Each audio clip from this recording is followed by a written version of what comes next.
tapi tidak mendapatkan pahala berjamaah karena dia berusaha untuk mensejajarkan berdirinya dengan imam. Ini hukumnya makruh.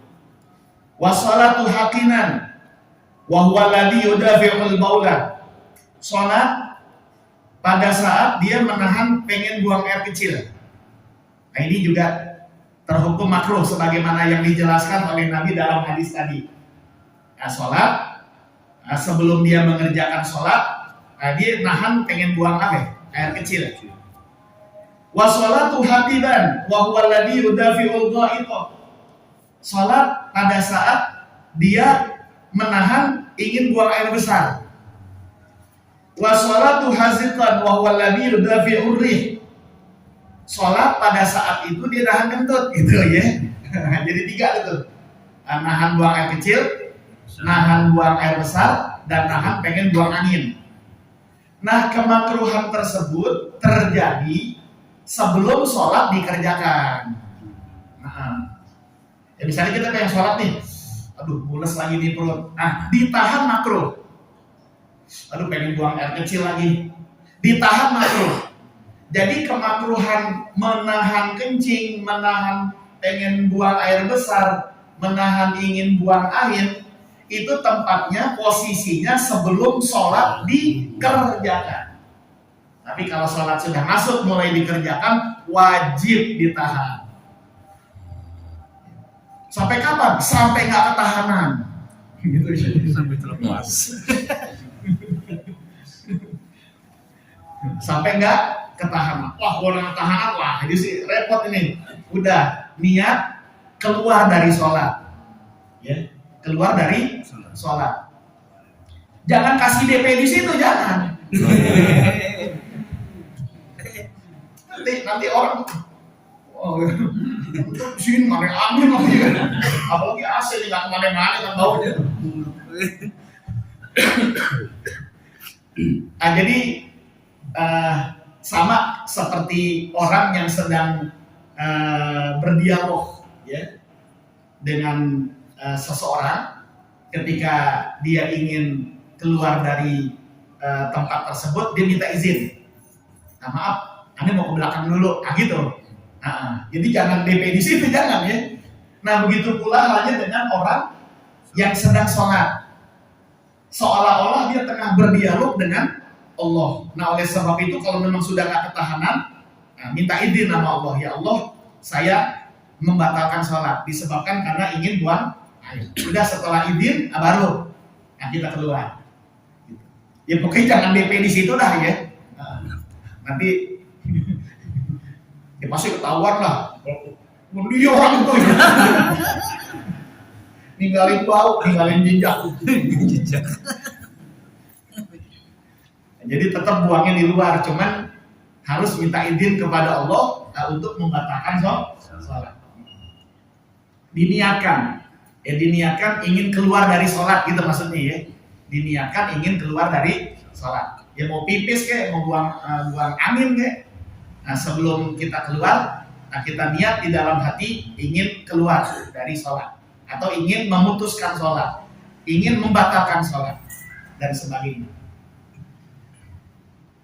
Wassalatu ta'iqan li ta'amil hadir in wasi'al waqtu.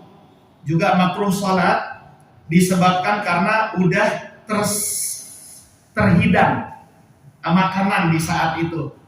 Itu pun kalau waktunya masih luas. Ya. Jadi makanan udah tersedia. Masuk waktu zuhur. Kalau akbar Johor dulu, makan dulu. Udah matang.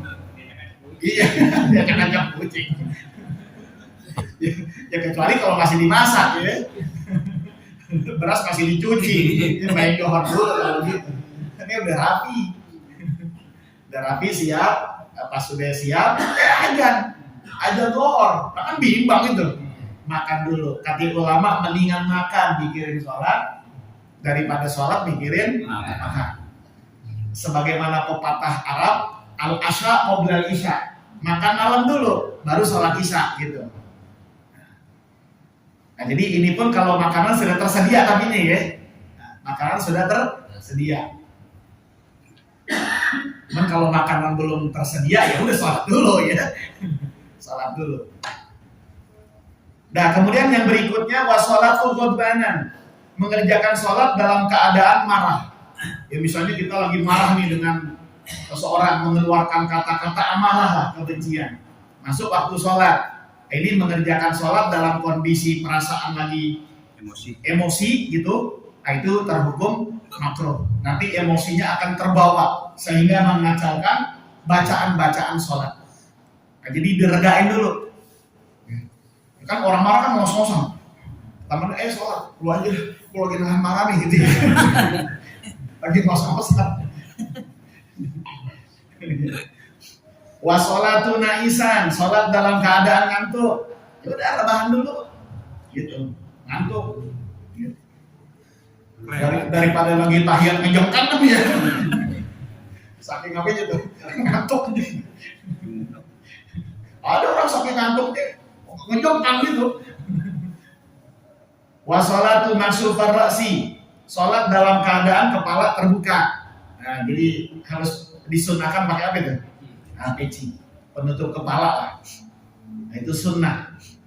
Wasolatu fi taubin fihi tasawir, juga sholat menggunakan pakaian yang bercorak.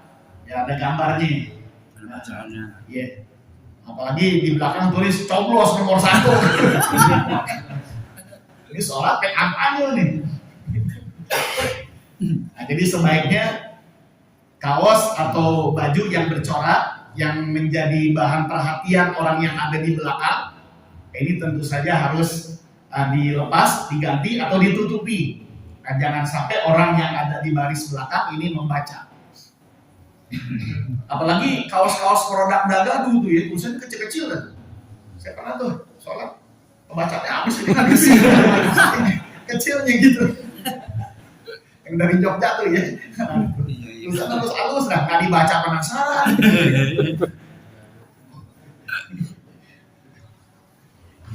Kemudian wal isbal, wa huwa ayursila taubahu hatta yusibal ardo.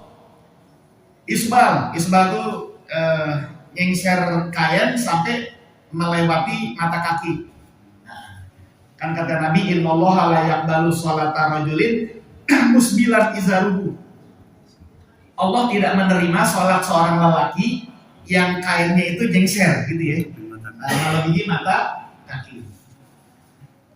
Cuman yang dimaksud tidak menerima di sini bukan berarti sholatnya tidak sah. Sholatnya sah, tapi berpotensi mengurangi nilai pahala. Nah, karena isbal itu terhukum makruh. Nah, jadi bukannya batal, bukan, tapi berakibat pahala sholatnya itu berkurang. Jadi kalau lelaki itu sunnahnya kain di atas mata kaki, kecuali perempuan ya. Kalau perempuan kan wajib tertutup. Kalau lelaki itu harus di atas mata kaki. Wal israr wajahu fi ghairi maudhi'iha, sir dan jahar pada bukan tempatnya. Artinya maghrib, isya, subuh dibaca pelan, johor, asar dibaca kenceng gitu kan, terbalik tuh ya. Nah, maka sir atau jahar yang bukan pada tempatnya ini berpotensi makruh, walaupun tidak sampai membatalkan sholat. Wa ilsaqu adudaihi bi jambaihi inda ruku, wa ilsaqu batnihi bi fakhidaihi inda sujud. Menempelkan apa ini namanya? Sikut atau lengan itu di perut ketika ruku. Nah, kan sunnahnya kan kalau ruku begini, gitu. Nah, ini begini gitu. Nah, menjepit, jadi ininya ke dalam. Itu hukumnya apa? Makruh. Jadi sunnahnya tidak menempelkan lengan di lambung pada saat kita ruku. Nah, begitu pula pada saat sujud, jangan menempelkan ini ke perut gitu. Jadi harus dibuka. Nah, karena sholat cara seperti itu untuk perempuan. Nah, kalau perempuan memang sunnahnya gitu, ke dalam, baik saat ruku maupun pada saat sujud. Tapi kalau laki sunnahnya keluar. Tapi jangan lebar banget gitu ya, sampai makan tempat orang. Nantangin berantem itu sih.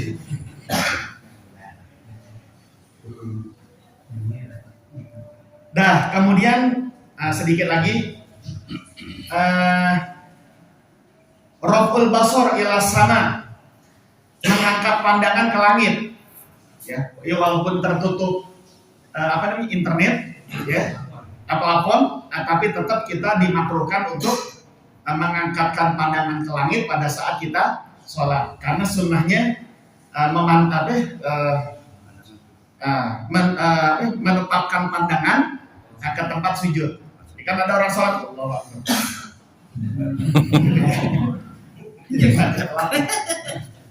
Di pelapon musola udah lama harus diganti.